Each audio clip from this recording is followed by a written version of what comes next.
Assalamualaikum warahmatullahi ta'ala wabarakatuh. Bismillahirrahmanirrahim. Pendahuluan bagi kitab Futuhul Ghaib, iaitu pembukaan kepada yang ghaib, karangan Syekh Abdul Qadir Jailani.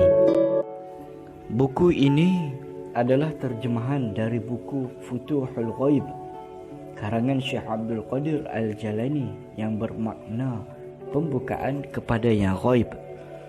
Moga-moga kalian pendengar dapat membuka pintu hatinya dengan membaca buku karangan Syekh Abdul Qadir Al-Jailani. Syekh Abdul Qadir Jailani ialah seorang sufi dan wali Allah yang besar. Tentu sekali karangan beliau ini berunsur mistik atau kebaktian.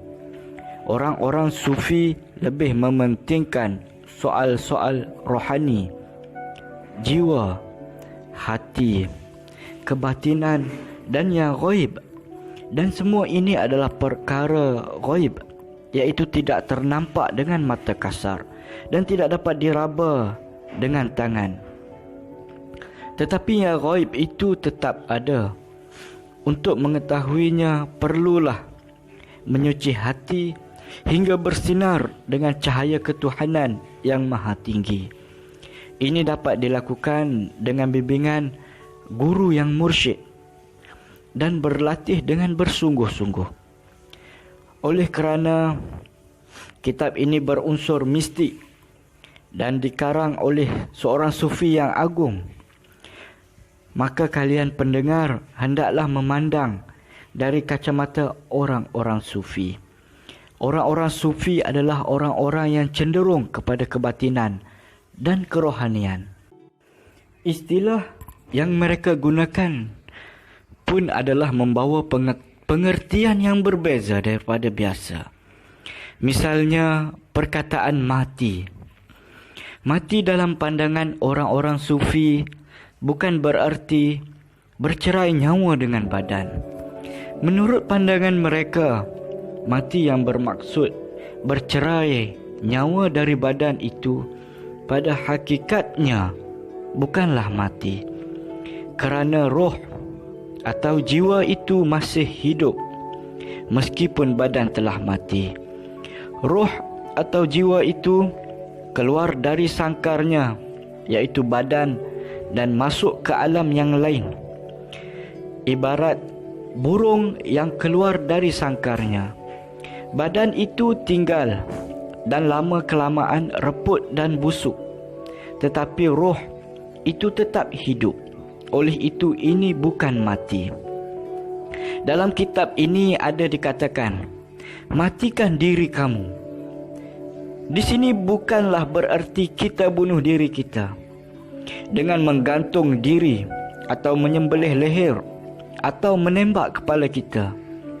Matikan diri atau bunuhkan diri di sini adalah menurut pandangan orang-orang sufi.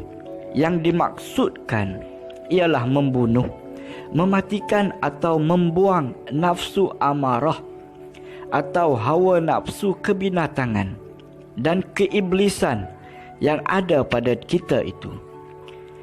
Buangkan nafsu ini kerana ia menghijabkan hati dengan Allah. Diri di sini maksudnya ego atau nafsu amarah yang diperkudakan oleh syaitan. Tanda-tanda yang menunjukkan seseorang itu ada dirinya ialah ia ada sifat-sifat takbur, sombong, hasad dengki, tamak haloba, suka mementingkan diri sendiri, ujub, riak, kasihnya kepada yang lain dari Allah melebihi dari kasihnya kepada Allah, takutnya kepada yang lain dari Allah melebihi dari takutnya kepada Allah, dan sebagainya yang ada diterangkan dalam kitab ini. Diri inilah yang mesti dibunuh agar sebagai gantinya timbullah Allah. Berdiri Allah dalam hati dan perasaan seorang itu. Setelah diri itu mati, maka teguhlah berdirinya Allah dalam hati sanubarinya dan barulah ia menyadari dan merasai kehampiran dengan Allah yang maha mulia dan agung. Tiada lain yang dinampakkannya kecuali Allah sahaja. Terdirilah Allah padanya dan dinafikannya yang lain. Inilah apa yang mereka katakan, menafikan yang lain dan mengisbatkan Allah bersesuaian dengan tauhid la ilaha illallah. Ilmu tasawuf adalah ilmu rasa atau ilmu zuk. Siapa yang merasainya akan mengetahuinya. Untuk merasai itu, perlulah memasuki dan mengembara dalam jalan kerohanian itu dengan bimbingan guru yang betul-betul mengerti, yaitu mursyid. Jalan-jalan ini digelar tarikat sufiah atau jalan orang-orang sufi. Akhir perjalanan ialah bersatu dengan Allah, sehingga timbullah rasa bahawa yang pasti ada itu adalah Allah jua. Mengertilah ia maksud tauhid yang hakiki. Orang yang sampai ke taraf ini sahaja yang merasai maksud bersatu dengan Allah itu. Bukan hanya khayalan atau fikiran sahaja, tetapi sudah dirasai dan dibenarkan oleh mata hati. Orang yang sampai ke penghujung perjalanannya akan merasai fana dirinya dan seterusnya baqa, iaitu kekal dengan Allah yang meliputi segala-galanya. Sedarlah ia bahawa dirinya itu kosong dan yang sebenarnya diri adalah Allah jua. Sebab itulah ada mereka yang berkata, barang siapa yang kenal dirinya, kenallah Tuhannya. Barang siapa yang ada, mengalami dan menempuh mana-mana tarikat sufiah akan memahami maksud dan syarhan-syarhan dalam kitab ini. Tetapi kitab ini bukanlah terlalu kesufian atau kemistikan. Ia dapat difaham dengan berfikir dan merenungi secara mendalam. Semoga kitab ini memberi guna kepada pencinta tasawuf Islam khususnya dan orang-orang beragama Islam umumnya.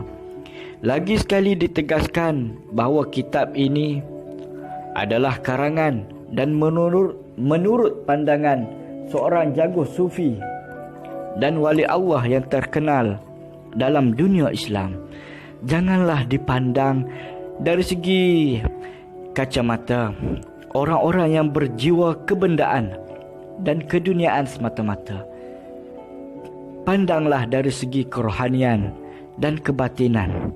Dan istilah yang mereka gunakan adalah istilah menurut pandangan mereka. Sekian. Wassalamualaikum warahmatullahi ta'ala wabarakatuh. Mudah-mudahan Allah subhanahu wa ta'ala melimpahi taufik dan hidayah kepada kita sekalian yang beriman. Amin. Amin. Ya Rabbal Alamin.